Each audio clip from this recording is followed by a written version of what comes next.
100% Barça, le podcast 100% Blaugrana du journal L'Indépendant.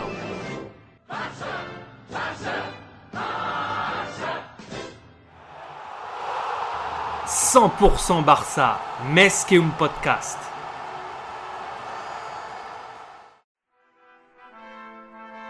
Bonjour à tous, vous écoutez la chronique Les Français du Barça, un podcast retraçant le parcours des joueurs français ayant porté le maillot du FC Barcelone.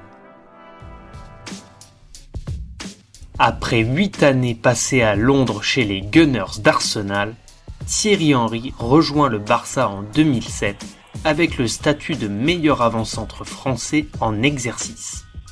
Élu meilleur joueur de l'histoire d'Arsenal par les supporters, 2 fois champion d'Angleterre, soulier d'or européen 2004 et 2005 et meilleur buteur de l'équipe de France.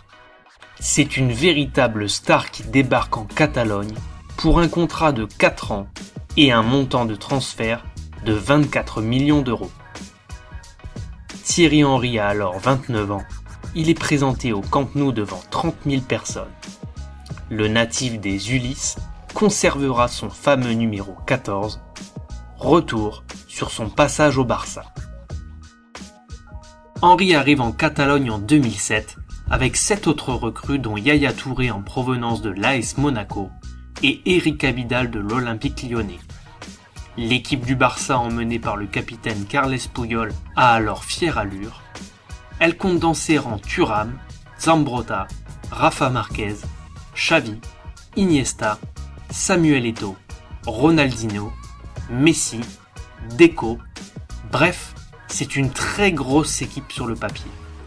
Le club est vice-champion, à égalité de points avec le Real Madrid, mais perdante sur les confrontations directes. Pour la saison à venir, l'équipe est très ambitieuse.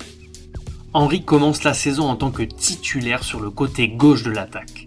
Le côté droit est occupé par Léo Messi et le poste d'avant-centre est occupé par le Camerounais Samuel Eto'o. Ce magnifique trident offensif est soutenu par un Ronaldinho qui entame sa 5e saison dans le club catalan.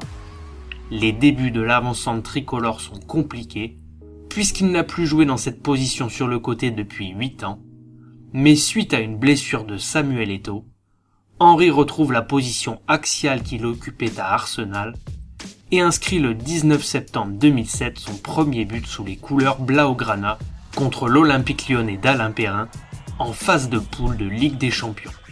10 jours plus tard, c'est face à Levante lors de la 6e journée de Liga que Thierry Henry ouvre son compteur en championnat en réalisant un triplé pour une victoire 4-1 à l'extérieur.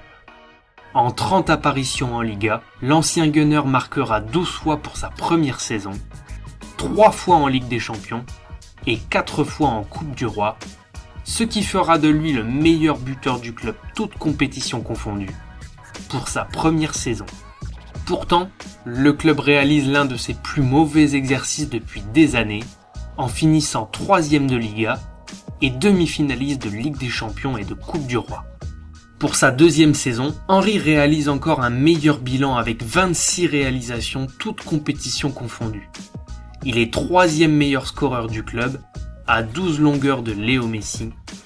Il inscrit son 50e but en Ligue des Champions, devenant ainsi le 4e meilleur buteur de l'histoire de la compétition. Il fait de très bons matchs en Liga contre les adversaires directs du Barça que sont le FC Séville, Valence, le Real Madrid et Villarreal. Henry s'est habitué à rejouer sur le côté et a toute la confiance de son entraîneur Pep Guardiola.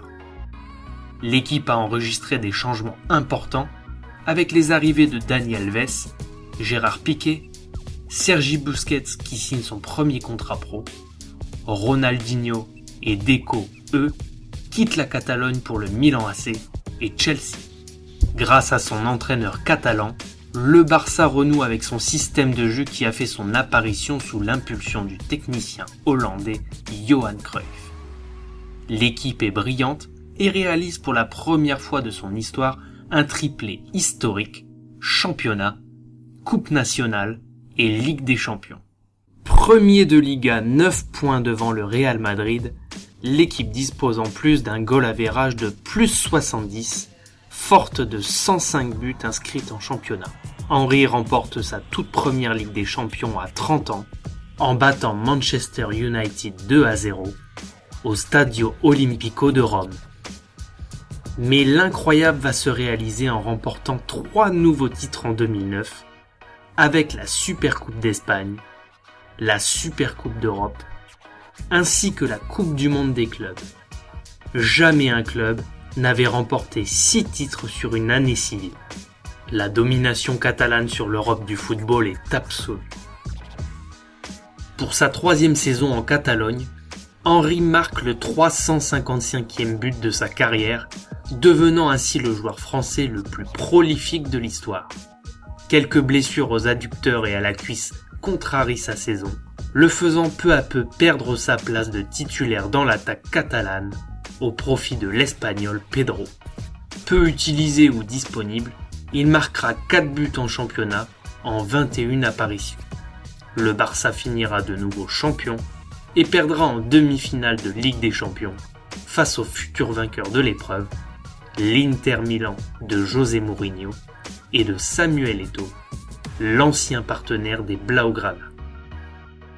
Libéré de sa dernière année de contrat, Henry répond aux sirènes de la Major League Soccer nord-américaine pour rejoindre la franchise des New York Red Bulls. Le rêve d'Amérique pour clôturer une immense carrière pour le meilleur buteur français de l'histoire. Durant son passage au Barça, Henry aura marqué 49 fois et délivré 26 offrandes en 121 apparitions, ce qui reste encore en 2020 comme le meilleur bilan d'un joueur français sous les couleurs catalanes. C'était Les Français du Barça, le podcast retraçant l'histoire des Français ayant porté le maillot Blaugrana. Vous pouvez vous abonner au podcast 100% Barça de l'Indépendant sur les plateformes de streaming Apple, Deezer et Spotify.